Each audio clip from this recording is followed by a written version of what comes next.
جی زیبیسٹ institute Gharo میں پکانے کا عالمی دن منایا گیا۔ اس حوالے سے سمینار کا بھی انعقاد کیا گیا جہاں طلبہ و طالبات سمیت اساتذہ و صحافیوں نے شرکت کی۔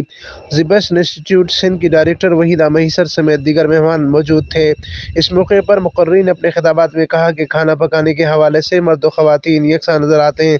گھر سے ہوٹلنگ تک ایک ماہر کھانا بنانے والا اپنا تجربات کی بنیاد پر معیار کی بلندی کو چھوتا ہے۔